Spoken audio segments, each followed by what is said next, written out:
মই যোৱাকালি ৰাতিত টোপনি গৈছিলোঁ। ৰাতি অনুমান 10টামান বজাত মোক চাৰে 10টামান বজাত মোক মাতিলে, আমি কালাপানীৰ পৰা আহিছোঁ, প্ৰেচিডেণ্ট সাহেব আপুনি অলপ উঠিব, আপোনাৰ লগত অলপ কাম আছে, আপুনি অলপ উঠক। তেনেকৈ কোৱাৰ পিছত আমি উঠিলোঁ। উঠাৰ পিছত আমি ঘৰৰ দৰ্জাখিনি আমি খুলি দিলোঁ। দি পিছত বাহিৰত আৰু এটা মোৰ গ্ৰিলৰ দৰ্জা আছে, সেইটো আমি খুলি দিলোঁ। দিয়াৰ পিছত সিহঁতে জোৰপূৰ্বক ঘৰত 8-10জনমান মানুহ সোমাই মোক আটক কৰে। মোৰ ওপৰত এখন পিষ্টল ধৰে। ধৰাৰ পিছত সিহঁতে মোৰ পৰা 10 লাখ টকা, বোলে তহঁতৰ ওচৰত টকা আছে 10 লাখ, আমি জানো, টকাখিনি ওলাই দে, যদি নিদিয়া তেনেহ'লে তোৰ ল'ৰাটো আছে, সেই ল'ৰাটোক দিবা। মোৰ ল'ৰাটোৰ অনুমান বয়স 5-6 বছৰমান বয়স, তাৰ নাম মাহবুব হাছান। এনেকুৱাকৈ কোৱাৰ লগে লগে মোৰ স্ত্ৰী সাজদা খাতুন আৰু মোৰ ছোৱালী এজন আছে, সিহঁতে চিঞৰি উঠিছে, বোলে আমালোকক গাঁৱলীয়া মানুহ তোমালোকে বচাওক বচাওক, এনেকৈ চিঞৰ বাখৰ কৰাৰ লগে লগে গাঁৱৰ মানুহে দৌৰি চাৰিওপিনৰ পৰা আহি এই দলটোক চাৰিওপিনৰ পৰা আক্ৰমণ কৰে। আক্ৰমণ কৰাৰ পিছত এজনক গাঁৱলীয়া মানুহে সিহঁতক আটক কৰিলে। বাকীখিনি এখন গাড়ী লৈ এই তাৰ পৰা পলাই যায়। পিছত আমি যিজনক আটক কৰিলোঁ ৰাইজে, তাক সোধপোছ কৰিছিল ৰাইজে। কৰাৰ পিছত বহুত মানুহৰ নাম ক'লে, বোলে এই কেইজন মানুহ আমি ইয়াত ডকাইতি আৰু কিডনেপ কৰিবলৈ আহিছিলোঁ, যাক ধৰা পাইছোঁ সেই এনেকৈ কৈছে। কোৱাৰ পিছত আমি তাক মানুহে উত্তেজিত হোৱাৰ পিছত আমি থানাত ফোন কৰিলোঁ। সিহঁতে গৈ পুলিচৰ মানুহে গৈ সেই আটক কৰা মানুহজনক তাৰ পৰা লৈ আহে। আমাৰ ঘটনাখিনি আজি ৰাতিৰ ইমানেই। আমি চৰকাৰক অনুৰোধ জনাম, এনেকুৱা ঘটনা হ'লে দেশত অশান্তি সৃষ্টি হ'ব। চৰকাৰক আমি অনুৰোধ জনাওঁ, চৰকাৰে এইটোৰ উচিত আসামীবিলাকক যেন শাস্তি পায়, এইটো আমি চৰকাৰৰ ওচৰত কামনা কৰোঁ। মানুহবিলাক ক'ৰ পৰা আহিছিল আমি নাজানো, গাড়ী দি আহিছিল। আমাৰ ঘৰৰ আগচল চোতালত সিহঁতত আছিল, আহি মোক মাতিছিল। যিজনক আটক কৰিছে সি কোৱা মতে তাৰ ঘৰটো চিৰাং ডিষ্ট্ৰিক্টৰ হয় বুলি কৈছে, আৰু পাতিল ধোৱা তাৰ গাঁও নেকি, এনেকুৱাকৈ সি কৈছে। সেই সময়ত আপোনাৰ ঘৰত কিমানজন মানুহ আহিছিল প্ৰথমত যেতিয়া আপোনাক মাতিলে? মোক যেতিয়া মাতিছে আমি বাহিৰৰ পৰা 8-10জন মানুহক আমি দেখা পাইছিলোঁ।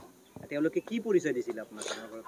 সিহঁতে কৈছিলে আমি থানাৰ পৰা আমি আহিছোঁ, আপোনাৰ লগত বিশেষ কাম আছে, আপুনি অলপ বাহিৰত আহক।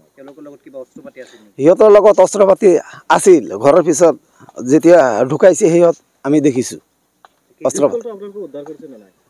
পিষ্টলটো আমি উদ্ধাৰ কৰিব পৰা নাই, সেইটো আৰক্ষী উদ্ধাৰ কৰিব পৰা নাই। তেওঁলোকে 4 চকীয়া এখন বাহন লৈ আহিছিল, আমি এটা দেখিছোঁ।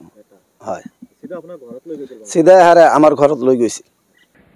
তেখেতে গাঁও প্ৰধান হয়, আব্দুল কুদ্দুছ তেখেতৰ নাম। তেখেত গাঁও প্ৰধান হয় আৰু তেখেতৰ ৱাইফ আমাৰ জিপিৰ প্ৰেচিডেণ্ট, পঞ্চায়তৰ প্ৰেচিডেণ্ট হয়।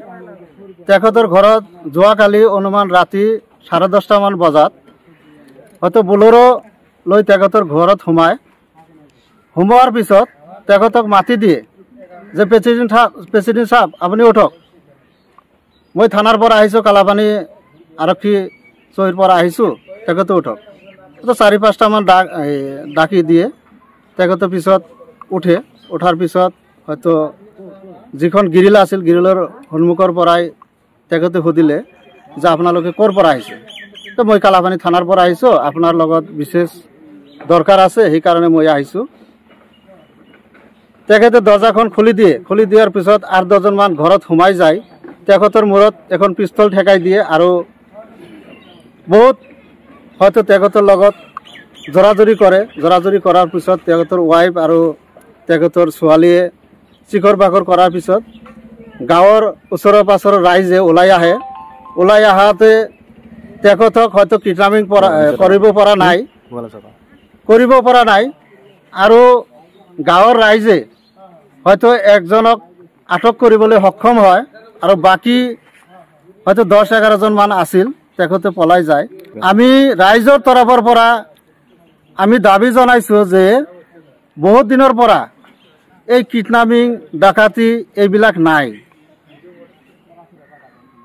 রিপিট হয়তো এই কিডন্যাপিং ডকাতি হয়ে আছে আমি আইন প্রশাসনক এটা কথাই জানাইছো যে তেখেতে যেন এইটো উচিত তদন্ত করি আইনের আওতাত লৈ তেখেতক যেন উচিত শাস্তি দিয়ে এইটোই আমার অনুরোধ। Thank U.